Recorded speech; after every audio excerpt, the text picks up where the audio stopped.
पाठ 5 मिठाई वाला। बहुत ही मीठे स्वरों के साथ वह गलियों में घूमता हुआ कहता, बच्चों को बहलाने वाला, खिलौने वाला। इस अधूरे वाक्य को वह ऐसे विचित्र किंतु मादक मधुर ढंग से गाकर कहता कि सुनने वाले एक बार अस्थिर हो उठते। उसके स्नेह अभिषिक्त कंठ से फूटा हुआ गान सुनकर निकट मकानों में हलचल मच जाती। छोटे छोटे बच्चों को अपनी गोद में लिए युवतियां चिकों को उठाकर छज्जों पर नीचे झांकने लगती।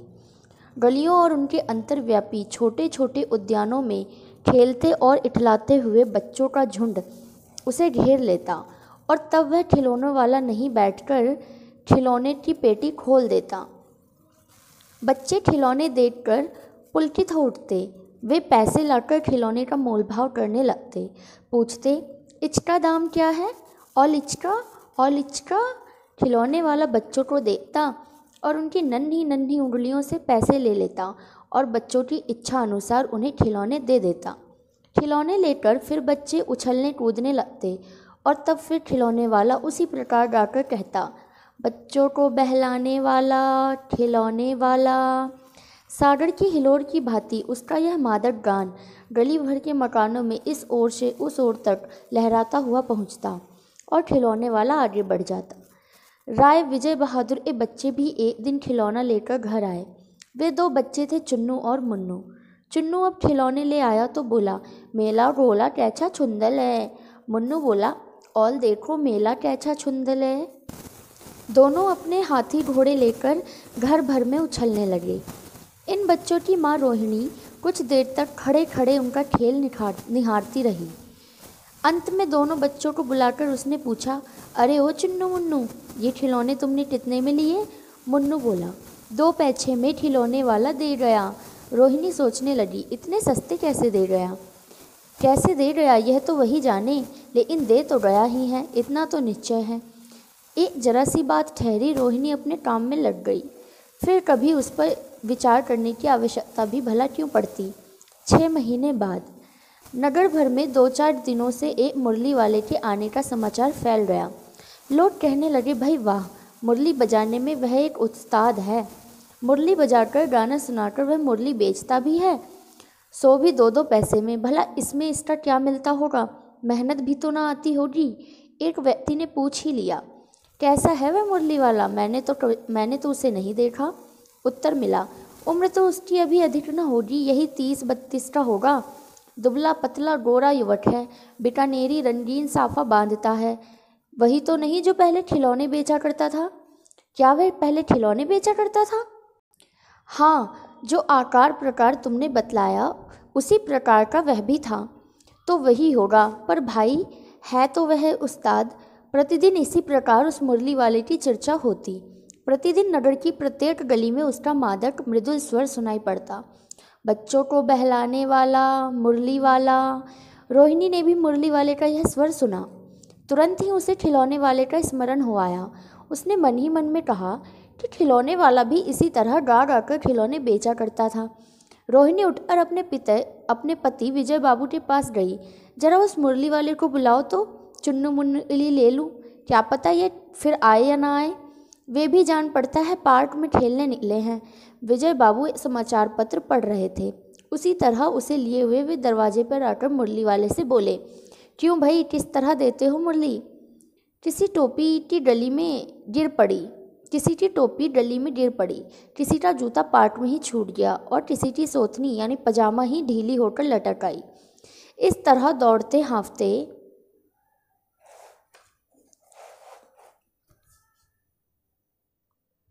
है। नारंगी रंग की, अच्छा वही लो। ले आए पैसे? अच्छा ये लो, तुम्हारे लिए मैंने पहले से ही निकाल रखी थी। तुमको पैसे नहीं मिले? तुमने अम्मा से ठीक से मांगे ना होंगे। धोती पकड़कर पैरों में लिपटकर अम्मा से पैसे मांग जाते। बाबू, हाँ फिर जाओ, अब की बार मिल जाएंगे। दुअन्नी है तो क्या हुआ, लो पैसे वापस लो। ठीक हो गया ना हिसाब? मिल रहे पैसे? देखो मैंने तरकीब बताई। अच्छा अब तो किसी को नहीं लेना, सब ले चुके। तुम्हारी माँ के पास पैसे नहीं हैं? अच्छा तुम भी ये लो। अच्छा तो अब मैं चलता हूँ। इस तरह मुरली वाला फिर आगे बढ़ गया। आज अपने मकान में बैठी हुई रोहिणी मुरली वाले की सारी बातें सुनती रही। आज भी उसने अनुभव किया कि बच्चों के साथ इतने प्यार से बातें करने वाला फेरी वाला पहले कभी नहीं आया। फिर वह सौदा भी कैसा सस्ता बेचता है, भला आदमी जान पड़ता है। समय की बात है, जो बेचारा इस तरह मारा मारा फिरता है, पेट जो ना कराए सो थोड़ा। इसी समय मुरली वाला अक्षीण स्वर दूसरी निकट की गली से सुनाई पड़ा, बच्चों को बहलाने वाला मुरलिया वाला। रोहिणी इसे सुनकर मन ही मन कहने लगी, और स्वर कैसा मीठा है इसका। बहुत दिनों तक रोहिणी को मुरली वाले का यह मीठा स्वर और उसकी बच्चों के प्रति स्नेहशक्ति बातें याद आती रहीं। महीने के महीने आए और चले गए, फिर मुरली वाला ना आया। धीरे धीरे उसकी स्मृति भी क्षीण हो गई। 8 मास बाद सर्दी के दिन थे। रोहिणी स्नान करके मकान की छत पर चढ़कर आजानुलंबित केश राशि सुहा रही थी। इस समय नीचे की गली में सुनाई पड़ा, बच्चों को बहलाने वाला मिठाई वाला। मिठाई वाले का स्वर उसके लिए परिचित था। झट से रोहिणी नीचे उतर आई। उस समय उसके पति मकान में नहीं थे। हाँ, उनकी वृद्धा दादी थी। रोहिणी उनके निकट आकर बोली, दादी, चुन्नू मुन्नू के लिए मिठाई लेनी है, जरा कमरे में चलकर ठहराओ। मैं इधर कैसे जाऊँ, कोई आता ना हो, जरा हटकर मैं भी चिट की ओट में बैठी रहूँगी।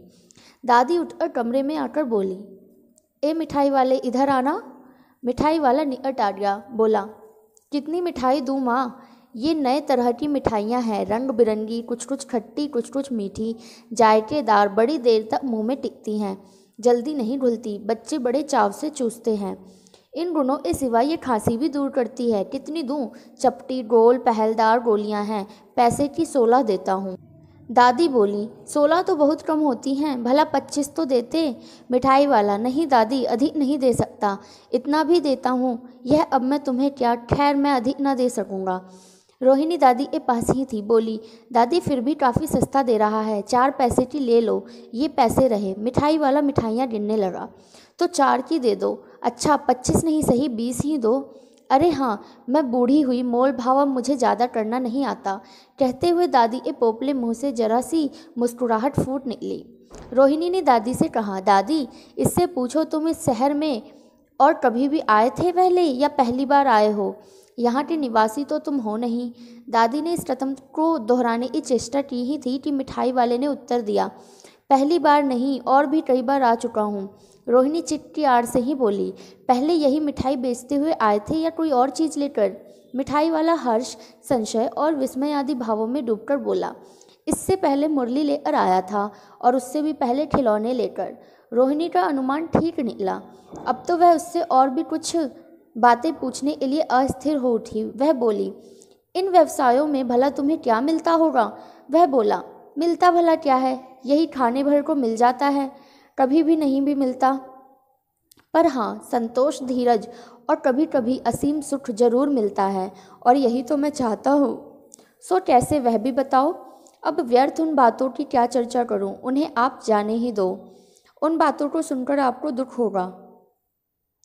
जब इतना बताया है तब और भी बता दो, मैं बहुत उत्सुक हूँ, तुम्हारा हर्जा ना होगा, मिठाई मैं और भी ले लूँगी।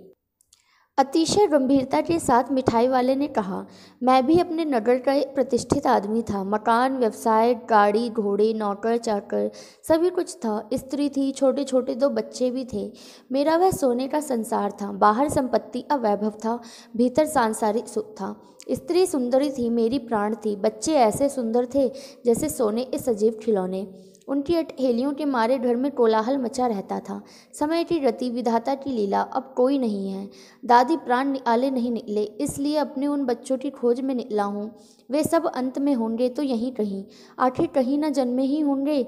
उस तरह रहता, घुल मिलकर मरता, इस तरह सुख संतोष के साथ मरूंगा।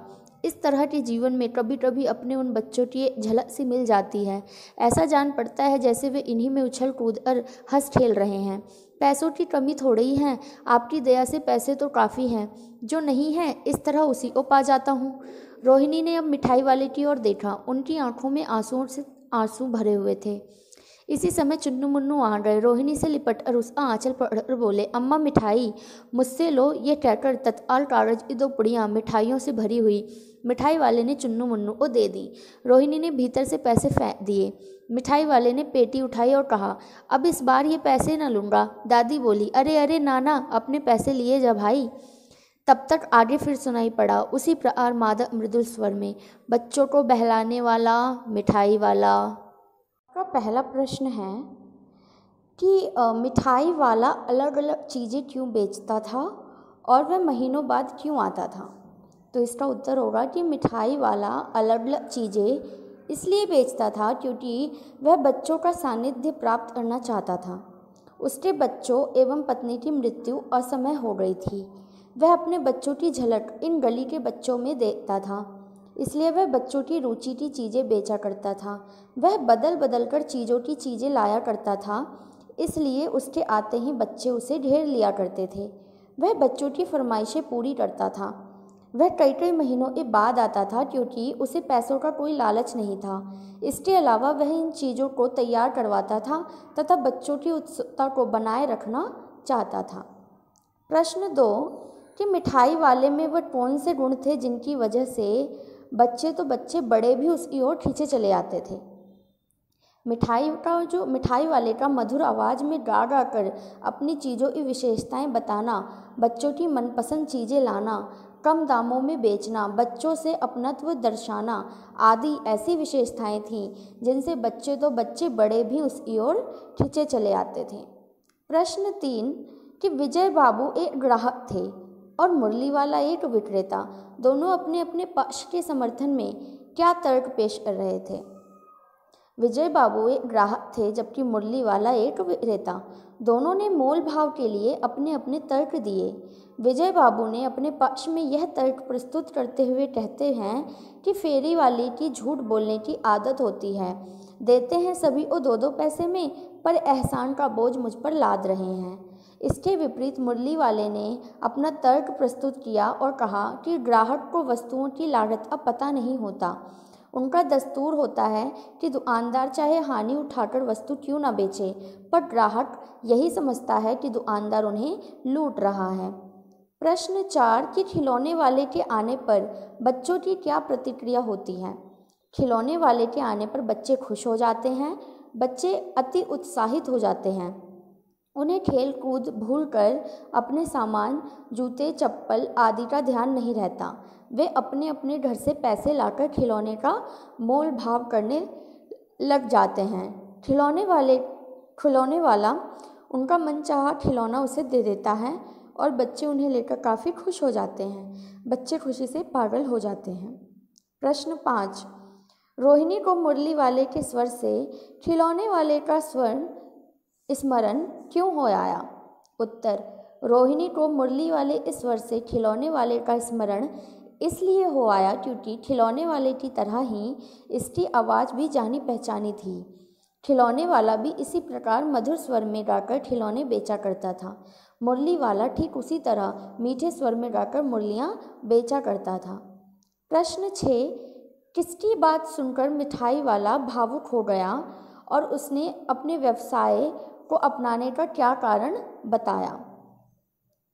इसका उत्तर है कि रोहिणी की बातें सुनकर मिठाई वाला भावुक हो गया था। इस पर उसने भावुक होकर बताया कि मैं भी अपने नगर में एक प्रतिष्ठित व्यापारी था। मकान, व्यवसाय, गाड़ी, घोड़े, नौकर चाकर सभी कुछ था। स्त्री भी थी, छोटे छोटे बच्चे थे। मेरा वह सोने का संसार था। उसके पास सुख के सभी साधन थे। स्त्री और छोटे बच्चे भी थे। ईश्वर की लीला सभी को ले गई।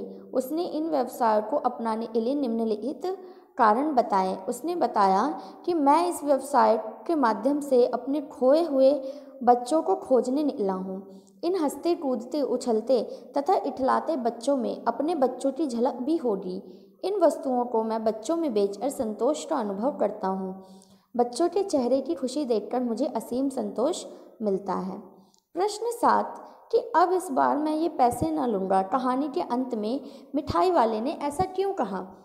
देखिए, मिठाई वाले ने जीवन का रहस्य मिठाई वाले के जीवन का रहस्य कोई नहीं जानता था, लेकिन जब उसने अपने जीवन की सारी गाथा दादी और रोहिणी को बताई, उसी समय रोहिणी के छोटे छोटे बच्चे चुन्नू मुन्नू आकर मिठाई मांगने लगते हैं। वह दोनों को मिठाई से भरी एक एक पुड़िया देता है। रोहिणी पैसे देती है तो उसका यह कहना कि अब इस बार ये पैसे ना लूँगा, इस बात को दर्शाता है कि उसका मन भर आया और ये बच्चे उसे अपने बच्चों की ही तरह लगे। प्रश्न 8, इस कहानी में रोहिणी चिट के पीछे से बात करती है। क्या आज भी औरतें चिट के पीछे से बात करती हैं? यदि हाँ तो क्यों? आपकी राय में क्या ये सही है? स्वतंत्रता प्राप्ति के पश्चात संविधान ने स्त्री पुरुष को समान अधिकार दिए हैं और आज शिक्षा के प्रसार और आधुनिकीकरण से भी समाज में बदलाव आया है। आज स्त्रियां पुरुषों से किसी भी क्षेत्र में पीछे नहीं हैं, लेकिन भारत के कुछ पिछड़े गांव और स्थान ऐसे भी हैं जहां स्त्रियों को आज भी पर्दे में रहना पड़ता है। ऐसे में वे चिट के पीछे से बात करने को मजबूर होती हैं। हमारी राय में यह पूर्णतः गलत है, क्योंकि स्त्री पुरुष दोनों समाज के आधार हैं और दोनों को ही समान दर्जा मिलना चाहिए।